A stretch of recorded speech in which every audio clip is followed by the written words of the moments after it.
Yeah, as I was saying, it's not actual tree. All right. Now I'm gonna look up the meaning of that word fruit. Just a moment.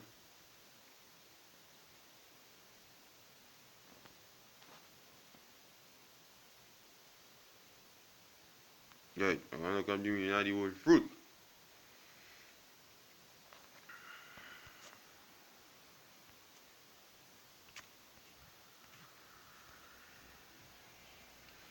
The word fruit comes from the Hebrew parya, and it means fruit, fruit produce of the ground, fruit of spring children, progeny of the womb, fruit of actions figuratively. And in this sense, when we read in Genesis, the third chapter, I talking about the figurative part. Now, it have different, as you see, it have actual fruit, and it have progeny. Then you have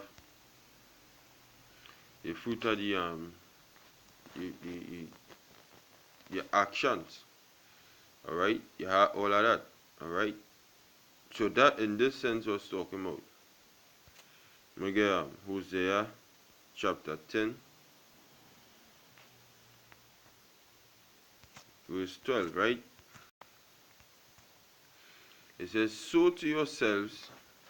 Look up the meaning of the word sow. Sow meaning what? Listen,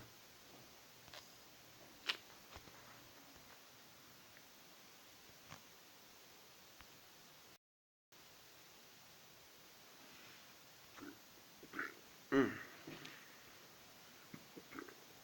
mm. So, zarai, alright, zarai, which means to sow, scatter, seed. To sow, producing, yielding seed. Alright? So, in other words, you're planting. These were laboring to bring forth. And you're sowing, right?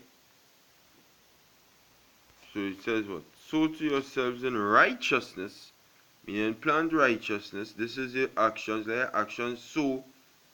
Let your actions be planted in righteousness. So you're planting righteousness by the course of your actions, the way you carry about yourself, the way you speak. Alright? Reap in mercy. Break up your fallow ground, for it is time to seek the Lord till he come and rain righteousness upon you. It says ye have plowed wickedness. Alright? You have plowed wickedness. These were your plant. Wickedness is where you're sowing instead of righteousness. And it comes from the Hebrew word charash. Charash. And it means to cut and plow, engrave, devise, to cut and engrave, plow, devise, replow, to plot evil. Alright?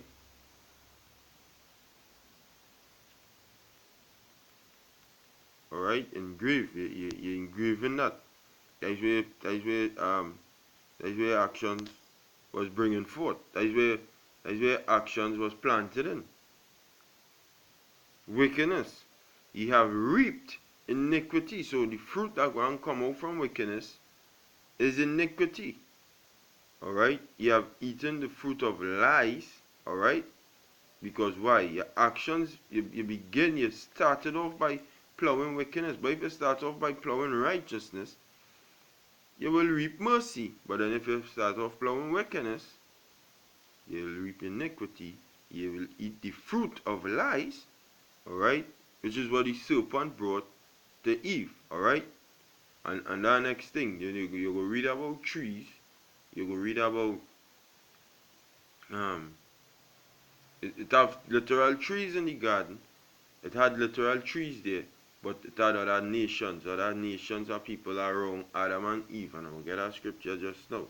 That are other nations that the Most High say, don't follow this way of custom of this nation, to follow that way of life of the next nation, do the things what I tell you to do. And it's the same thing what he do with Israel. He said, don't follow this way of this nation, to follow that way of the next nation, do the things what I tell you to do. Because when Israel come out of the land of their captivity, they received the law from Moses, given unto him by Yahweh Shai, alright, to to do the things correct. This is what I want you to do. I'll separate all you from all these other nations. I have severed you from among other people, thou art mine, scripture say. Alright? It says, because thou didst trust in thy way, in the multitude of thy mighty men. Alright? So now, I'm going to get a precept in Ezekiel, the 31st chapter. I'll read from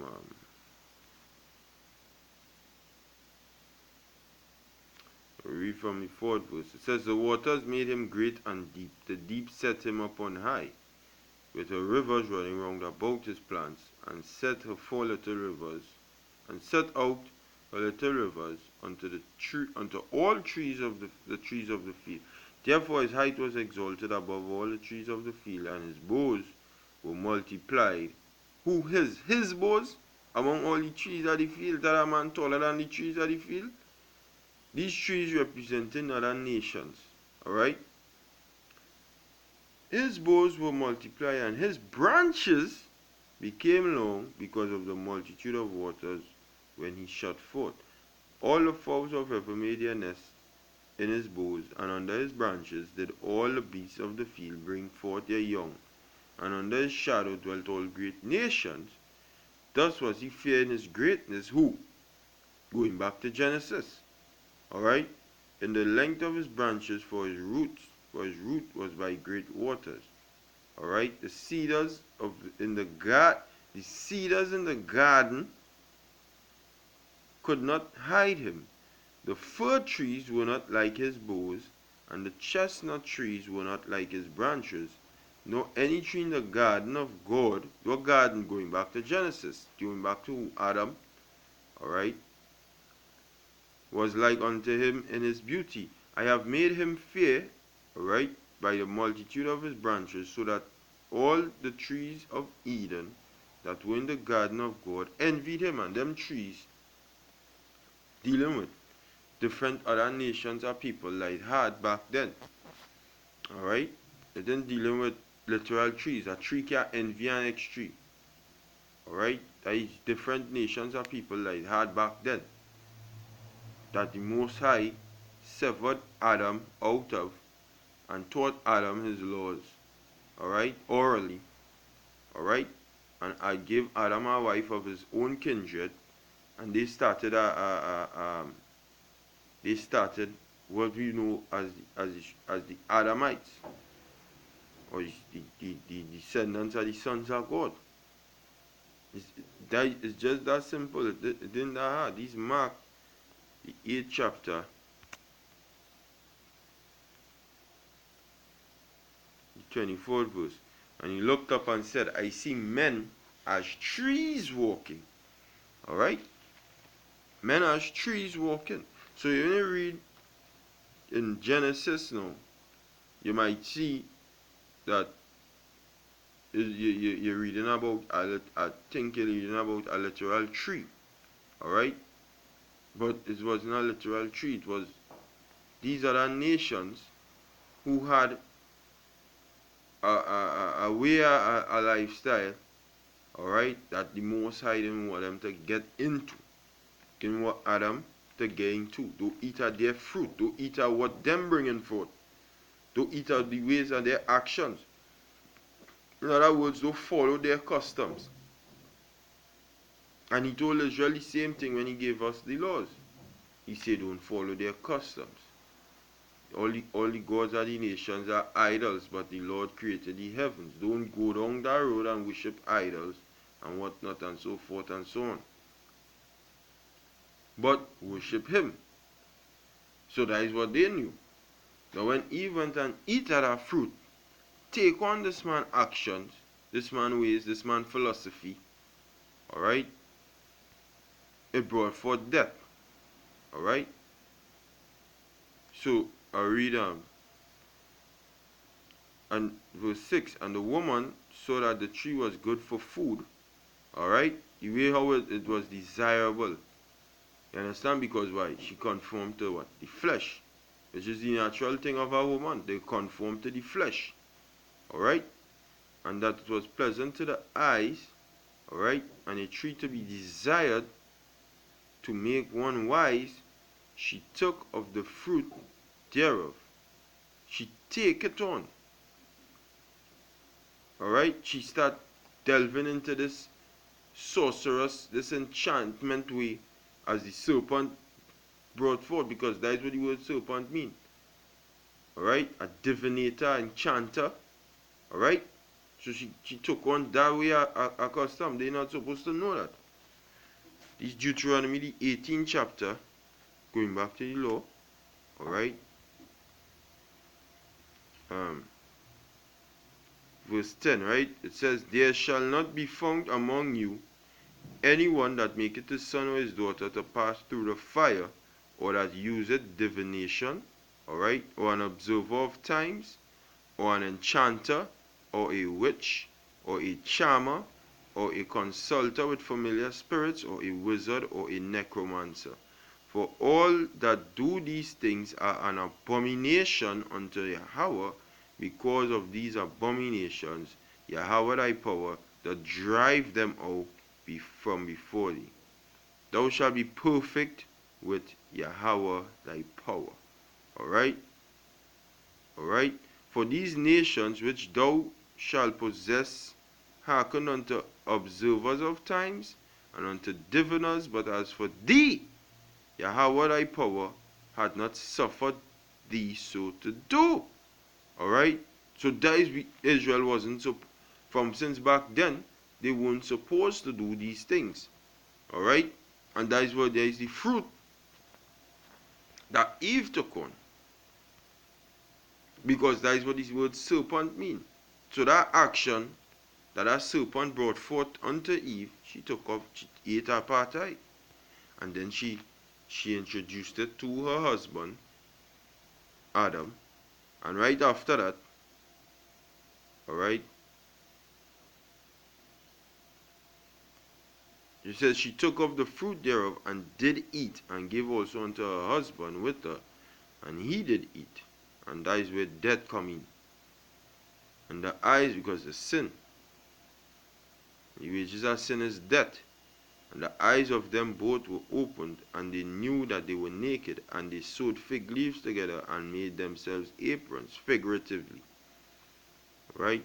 And they heard the voice of Yahweh walking in the garden in the cool of the day, and Adam and his wife hid themselves from the presence of the Lord power amongst the trees of the garden. So they went and hid behind trees. No, they started to blend in.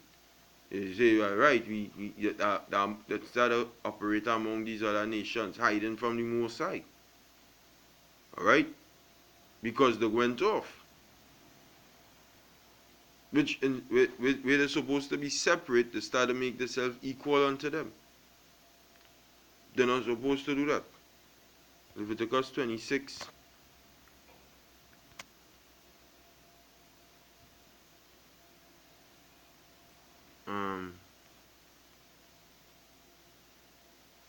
It's not. We say severed. Look for that picture. Slip my mind right now.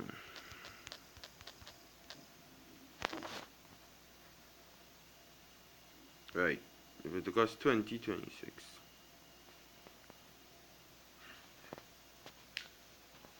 It says, and Leviticus 20:26, and ye shall be holy unto me, for I, Yahweh, am holy, and have severed you from other people, that ye should be mine. Alright? A man, look at here, a man also, or a woman that hath a familiar spirit, or that is a wizard, shall surely be put to death. He shall stone him with stones, their blood shall be upon him.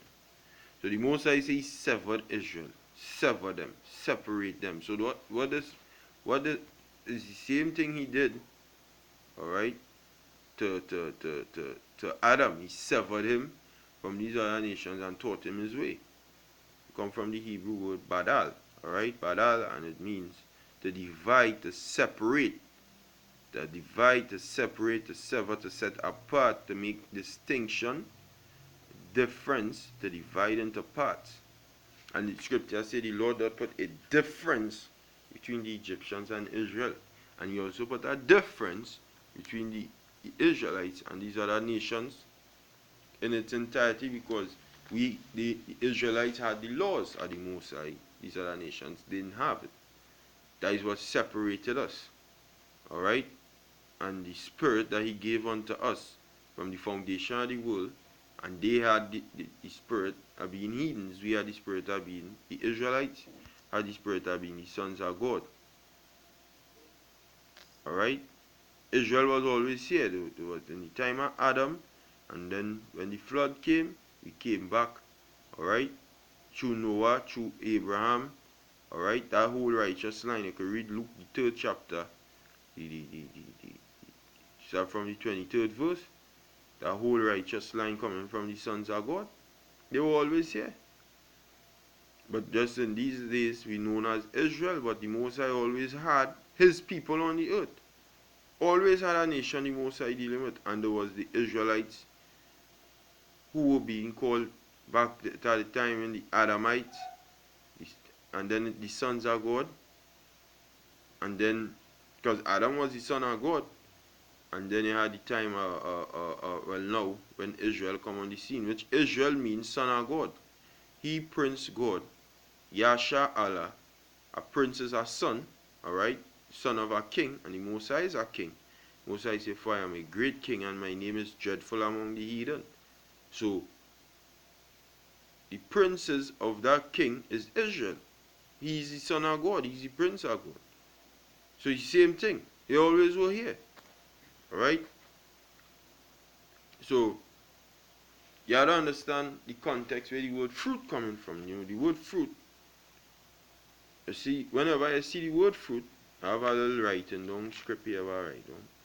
You have to have the Holy Spirit to differentiate what it is talking about. Fruit can mean your offspring, an actual fruit, alright, and the end product of someone's actions, alright? The end product of your actions. Like, for example, if the end product of your actions are good, symbolically you bring forth good fruit. If it is wicked, you bring forth evil fruit. A good tree cannot bring forth evil fruit, as Yahushua say. Neither can a corrupt tree bring forth good fruit. I'm going to get that precept there.